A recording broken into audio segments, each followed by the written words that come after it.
ओम शांति। आज प्यारे मीठे बाबा की मुरली मंथन की डेट है 18 नवंबर 2023। तो आज मीठे मीठे बाबा अपने बच्चों से कह रहे हैं, मीठे बच्चे, मनुष्य को देवता बनाने की सर्विस का तुम्हें बहुत बहुत शौक होना चाहिए, लेकिन इस सर्विस के लिए स्वयं में हड्डी धारना चाहिए। मनुष्य को देवता बनाने की सर्विस का तुम्हें बहुत बहुत शौक होना चाहिए। सुना? सबसे पहले तो पवित्रता धारण करो। कहाँ से? मन से। क्योंकि मन ही तो अपवित्र होता है और मन ही बीज है। अगर हम बीज फल हमको उग जाना है, फसल उग जाने हैं, और उसका बीज ही उत्तम क्वालिटी का नहीं डालेंगे तो फसल कैसा आएगा?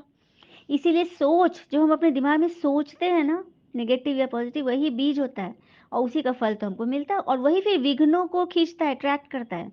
जैसा हम सोचेंगे वैसा बनते जाएंगे। वो गीत था ना, जैसा सोचोगी तुम वैसा बन जाओगे,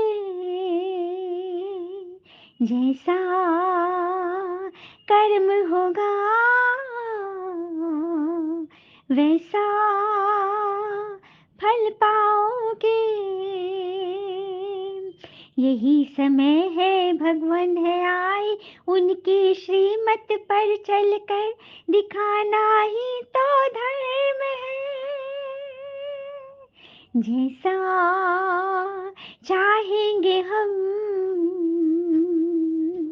वैसा मिल जाएगा, यदि श्रीमत पर अच्छा अच्छा सोचेंगे और सभी को सोचने देंगे तो सबके साथ अच्छा व्यवहार करना है। यही तो है मनुष्य को देवता बनाने की सर्विस। तो पहले स्वयं को देवता बनाओ। पहले स्वयं को हर उस विचार से हटा लो जिसमें भगवान को जो पसंद नहीं। ठीक है? तो शौक होना चाहिए ना। तो इस सर्विस के लिए स्वयं में हड्डी हड्डी धारना चाहिए। अपने अंदर नस नस में सेवा संभालो, अपने आप को नस नस से खुश कर लो। प्रश्न है, आत्मा मैली कैसे बनती है? आत्मा पे कौन सी मैल चढ़ती है? उत्तर, मित्र संबंधियों की याद से आत्मा मैली हो जाती है। खास करके किसकी बात ज्यादा लगती है पता है? अपने जो सगे संबंधी है, मित्र संबंधी, जिसको हम जानते हैं, हमारे ऑफिस में कोई है, जिससे जिससे मेरा परिचय है, जो मेरा परिचित है, उसकी बात बहुत लगती है। हम्म। तो हम आत्मा को मैली कर लिए ना, उसकी बात को बराबर चलाना, यही तो मैला करना है। और सबसे नंबर वन किचरा है दे अभिमान का। अभिमान वही है, उसने मेरा मान नहीं रखा, अभी अभी मेरा मान नहीं किया, अभी अभी मुझे काम नहीं दिया, अभी अभी मेरे लिए अच्छा नहीं किया, मेरी बात नहीं सुनी, अभी अभी नहीं सुना। यही तो है नंबर वन किचड़ा। फिर क्या होता है? लोभ मोह का किचड़ा शुरू हो जाता है। लोभ, किसी चीज का लोभ हो जाता है, किसी चीज की प्राप्ति इच्छा हो जाती है। तो ये सब किचड़े हैं जो हमारी आत्मा को मैला करता है ना? और कहते हैं ना, the real art of conversation is not only to say right thing at the right time, but also to leave unsaid wrong thing at the tempting moment. मतलब उस समय हम अपने आप को संभाल ले जबकि मोमेंट एकदम कमजोर हो गया है, जबकि समय एकदम उकसाने वाला है, बिल्कुल गलत दिशा की ओर हमारी चीजें जा रही हैं, उस वक्त अपने आप को संभाल लेना, यह बड़ी बात है। तो संभालने के लिए बाबा आया हुआ है, तो हम उसकी राह पर चले, चल कर दिखाए। गीत है, तुम्हारे बुलाने को जी चाहता है, जी चाहता है, मुकद्दर बनाने को जी चाहता है, जी चाहता है, तुमको बुलाने को। ओम शांति। ये गीत बड़ा अच्छा है ना। बच्चे गारंटी भी करते हैं कि आपका सुन करके फिर ये ज्ञान सुनाने को दिल होता है ना। देखो, हम भगवान से सुन लिए, हम भगवान से भर गए, तो हमारा काम है सबको बताना। नहीं बताया तो ये तो स्वार्थ हो गया ना। तो हमें तो परमार्थ करना है, परमात्मा के अर्थ, उनकी जानकारी देनी, उनका ज्ञान, उनके मन का ज्ञान सबको, सबके मनोबल को बढ़ाना है। तो याद तो बच्चे करते हैं, यह भी जरूर है। और बच्चों को भरोसा भी है भगवान पे। कोई बच्चे इतने प्यार से भोग भी खाते हैं, कोई बच्चे प्यार से बाबा नाम भी लेते हैं, तो बाबा उनका भी भला करते हैं। और फिर मंथन जो सुन ले तो सोने पे सुहागा। क्योंकि आप ना, जैसे कि मैं हो गई जड़, है ना? मैंने जितनों को ज्ञान सुनाया, जितनों की सर्विस की, वो सब मेरे इस जड़ में कोई तना रूप से कोई डाली रूप से कोई टहनी रूप से कोई पत्ते रूप से कोई फूल रूप से है ना? कोई कली रूप से है। तो बस उस वृक्ष पे, कल्प वृक्ष पर सटे रहना है, चिपके रहना है, क्योंकि इस पूरे वृक्ष का पोषण सिर्फ परमात्मा अपनी छत्र छाया द्वारा कर रहे हैं। आपको बस इस मंथन से कनेक्ट रहना है और कुछ भी नहीं कर, जो कर रहे हो आप सब सही है। अगर आपके भाग्य में होगा तो ये मंथन सब कुछ करा लेगा। ठीक है, इसलिए आपको एफर्ट नहीं डालना है। अपने आप भगवान की टचिंग से सब कुछ सही होने लगेगा, बस आप कनेक्ट रहिए। ठीक है, तो ही बाबा बोल रहे हैं, जिससे ना बुद्धि बहुत विशाल हो जाएगी। फिर बाबा कहते, मनुष्य तो ये भूल गए कि सर्वशास्त्रमयी गीता किसने गाई और उसमें कौन सा धर्म स्थापन होता है। हम्म, पता ही नहीं। बाबा कहते सर्वशास्त्रमयी गीता है, गीता है सभी शास्त्रों की जननी, लेकिन गीता से सनातन धर्म पैदा होता है। क्योंकि गीता गाया किसने, किसने गाई, यही तो प्रश्न है। सबसे बड़ा प्रश्न हमारी संस्था का यही है कि गीता किसने गाई, गीता का भगवान कौन है। तो समझ ले, अगर निराकार को मानेंगे तभी निराकारी आत्मा बनकर आत्मा से परमात्मा से टिकेंगे, नहीं तो फिर देहधारी को मानेंगे, फिर देह में मन उलझ जाएगा और फिर कहीं कहीं कहीं नहीं पहुंच पाएंगे। और यही हो रहा भक्ति में। हम भले कितने देवताओं की पूजा करते हैं भगवान भगवान कह के, लेकिन प्राप्ति तो कुछ नहीं हुआ। हाँ, धन वैभव मिला, क्योंकि हमने दान किया है पिछले जन्म, तो हमें मिला है। सुख शांति अगर नहीं है तो वो भगवान से नहीं मिल पाए हैं, आप भगवान को नहीं पहचाने हैं। ठीक है, तो यही तो रास्ता है। तो बुद्धि में ये ज्ञान टपकना चाहिए, इसमें अवस्था बड़ी अच्छी चाहिए। ऐसे तो छोटे बच्चों को भी सिखलाया जाता है, परंतु अर्थ तो कोई समझा ना सके, छोटे बच्चे कहाँ से बताएंगे। हाँ, तो जिनकी अवस्था अच्छी होगी, जो समझे सियाने होंगे, वही तो समझाएंगे। और अवस्था अच्छी मैं बता रही हूँ कि हम लोगों को बाबा के लिए बस एक ही बात माननी है कि अपनी अवस्था अच्छी रखे, ताकि हम बाबा को ज़्यादा परेशान ना करें। घर में भी कोई बड़ा बच्चा या फिर छोटा बच्चा ज़्यादा समझदार होता है, तो माँ बाप उसकी तरफ से निश्चिंत होते हैं कि नहीं, नहीं नहीं, ये तो ढंग से खा लेगा, ये तो ढंग से पहन लेगा, ये तो ढंग से पढ़ लेगा, उसके पीछे ज़्यादा टाइम वेस्ट हमारा नहीं होता है, ये बच्चा मेरा लाडला है, मेरे को परेशान नहीं करता। सोचते हैं ना गार्जियन लोग, सोचते हैं ना जो बच्चा अगर ऐसा करता है। या फिर स्कूल में कोई स्टूडेंट अगर अच्छी रीति पढ़ लिया, होमवर्क कर लिया, तो टीचर उसके पीछे परेशान नहीं है, उसको समझाने में ज़्यादा टाइम वेस्ट नहीं करेगा। उसी तरह से भगवान को भी तो हम लोग ऐसे बनाए, हमारे माता पिता, जबकि ये तो सभी कोई माता पिता है, टीचर है, गुरु है, भाई बहन, सब कुछ यही है। उनको हम लोग कितना परेशान करते हैं यदि यदि उनके नियम पे नहीं चलते हैं तो। हाँ, तो अपनी अवस्था जब अच्छी बनाएंगे ना, तो भगवान हमसे निश्चिंत हो जाएंगे और उनकी दुआ को हम बराबर बराबर खींचते रहेंगे, खींचते रहेंगे और भरपूर होते जाएंगे, सारे विघ्न हमारे दूर होते जाएंगे। तो यही करना है। ठीक है, अपनी अवस्था अच्छी बनानी। गीता में है कि बरोबर भगवान ने राजयोग सिखाया और इन विकारों पर जीत पाई। काम क्रोध महाशत्रु है, लेकिन पढ़ लेने से हम धारणा स्वरूप तो नहीं बने। सब पढ़ ले रहे, सभी साधु संत सुनाते, प्रवचन में यही है, काम क्रोध महाशत्रु, लेकिन उस पर कोई गया तो नहीं। और काम क्या है बताऊं, कितनी बार बताई हूँ। कामना, इच्छा, किसी चीज की इच्छा, चाहे वो व्यक्ति से, चाहे वस्तु से, वैभव से, प्रकृति से, किसी भी चीज की इच्छा रखना काम विकार है। इतनी सूक्ष्म बात तो हमने कभी जानी ही नहीं, है ना, इसीलिए एकदम अलर्ट। ठीक है, फिर बाबा कहते हैं क्या पतित पावनी गंगा है, बाबा वो भी पूछ रहे हैं। हाँ, और गंगा तो मतलब कब से है गंगा, गंगा है सतयुग से, लेकिन उस समय सतो प्रधान थी, अभी तो तमोगुण हो गई है, कितनी सारी उसमें गंदगी आ गई है। और उसका पानी क्यों नहीं सड़ता है, इसी वजह से लोग उसको पतित पावन बोल दिए। नहीं सड़ता क्योंकि वो जड़ी बूटी के उद्गम स्थान से निकलती है, उसके अंदर ऐसा एक सा जीव है जो कि गंदगी के वायरस को खा जाता है, उसके अंदर ऐसा है, जड़ी बूटी के असर से। इसका मतलब ये थोड़ी है कि वो कोई देवी है। हाँ, देवी तो हम लोग खुद हैं, जो हम भगवान के ज्ञान से वैसा बन रहे, अपने अंदर देवत्व को धारण कर रहे हैं। फिर बाबा कहते हैं मनुष्य पुकारते तो हे भगवान हे बाबा, ये किसने कहा, कौन कहती है, आत्मा कह रही है। और तुम बच्चे जानते हो कि पतित पावन शिव बाबा आया हुआ है, तो निराकार अक्षर जरूर डालना, क्योंकि भगवान है निराकार। देह डाल दोगे तो फिर देह में सभी फंस जाएंगे। ठीक है, कौन से अक्षर डालने बोले बाबा, निराकार, है ना। फिर बाबा कहते हैं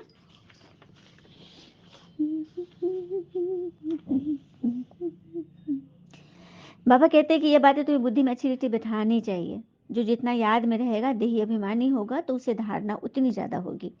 वह सर्विस भी अच्छी करेंगे, स्पष्ट करके किसको सुनाएँगे।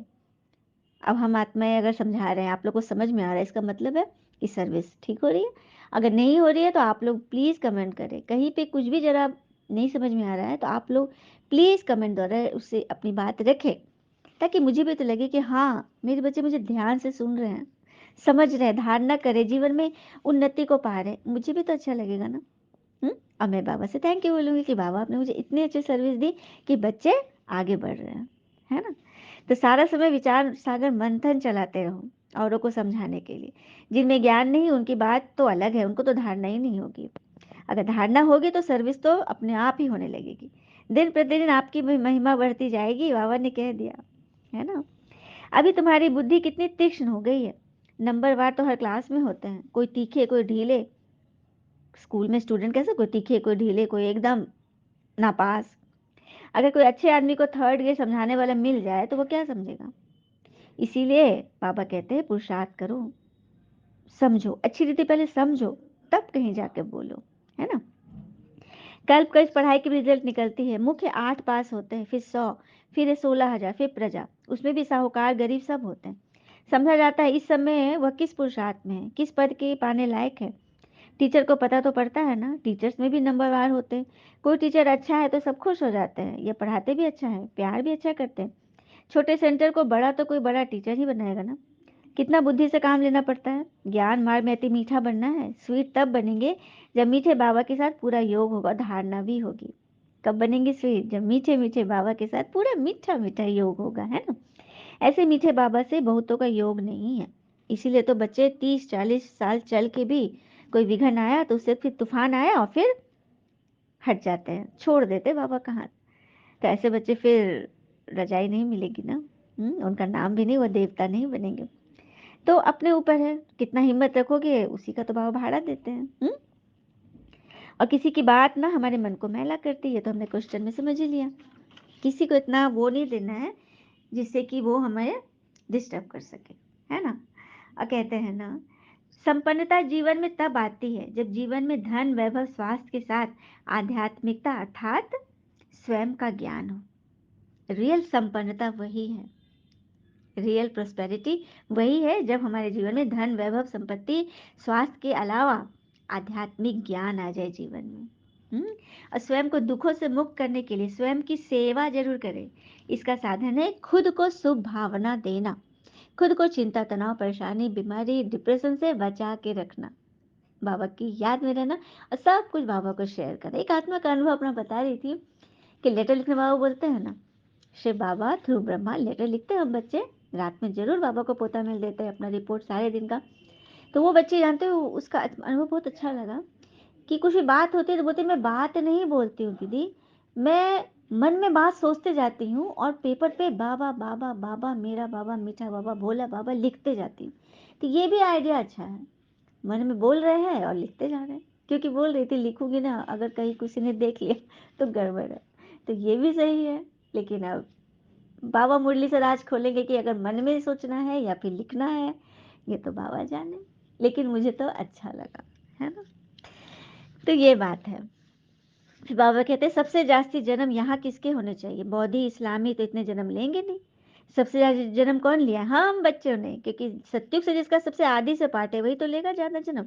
हम्म तो समझाना है सबको। और 84 जन्मों का राज सभी तो जानते नहीं है, तो तुम्हें सबको बताना चाहिए। तुम इन बातों को समझकर अपना और सबका कल्याण करो तो तुम्हारा मान बहुत होगा। निडर हो, जहां तहां फिरते रहो, तुम हो बहुत गुप्त। भल ड्रेस बदल कर सर्विस करो, चित्र सदैव पास में हो। भगवान का चित्र सदैव पास में हो, पॉकेट में हो, पर्स में हो या फिर मन में हो। अच्छा, मीठे मीठे सीखे लेते बच्चों प्रति भगवान की नमस्ते, हम बच्चों की भी प्यारे बाबा को नमस्ते। धारणा के लिए मुख्य सार, पहले पॉइंट, मीठे बाबा से पूरा मीठा योग लगाकर अति मीठा और देही अभिमानी बनना है। विचार सागर मंथन कर पहले स्वयं धारणा करनी है, फिर दूसरे को समझाना है। बाबा ने कभी नहीं बोला है कि सिर्फ दूसरे को समझाओ, खुद मत समझो। वो कुछ समझा ही नहीं पाएगा, कहते हैं ना। चलिए कुछ एक पॉइंट सुन लेते हैं। अनमोल वचन है, प्रभु प्रिय आत्मन कहा जा रहा है। मनोवैज्ञानिकों के अनुसार जिस विचार अथवा संकल्प का चिंतन हम बार बार करते हैं वही हमारे जीवन में घटित होने लगता है। इसी पर तो गीत बनाया, शुरू में गीत सुना, जैसा सोचोगे वैसा पाओगे। तो हमारा जो संकल्प हम बार बार करते हैं वही हमारे जीवन में घटित होने लगता है। इसलिए प्रतिदिन सुबह उठकर अपने मन को कुछ ऐसे शक्तिशाली और सकारात्मक संकल्प दें जैसे आप अपने जीवन में देखना चाहते हैं। जैसे, चलिए पॉइंट वाइज नोट कर सकते हैं तो करें, नहीं तो मन में जरूर नोट करें। पहली पॉइंट, मेरे जीवन में हर तरफ से खुशियां आ रही है। मेरे जीवन में हर तरफ से खुशियां आ रही है। दूसरा, मुझे अपने परिवार के सदस्यों से बहुत प्रेम है। मुझे अपने परिवार के सदस्यों से बहुत प्रेम है। तीसरा, मेरा जीवन सुख और शांति आनंद से भरपूर है। मेरा जीवन सुख शांति आनंद से भरपूर है। चौथा, मेरे परिवार के सारे सदस्य मुझसे बहुत प्यार करते हैं। मेरे परिवार के सारे सदस्य मुझसे बहुत प्यार करते हैं, मेरे हरदम सहयोगी हैं। पांचवा, हर कदम पर भगवान मेरा साथ दे रहे हैं। हर कदम पर भगवान मेरा साथ दे रहे हैं। याद रखें, हमारे विचार ही हमारी वास्तविकता बन जाते हैं। तो धारणा करनी होगा, पहले ये सब पॉइंट अपने जीवन में उतारेंगे तभी तो किसी को बता सकेंगे ना। दूसरा, अपनी अवस्था मजबूत बनानी है। अभी अवस्था पे हमने सुना ना मुरली, कि बाबा को निश्चिंत कर दे ताकि उनकी दुआओं से हर सेकंड दुआएं खींचते रहे। ठीक है।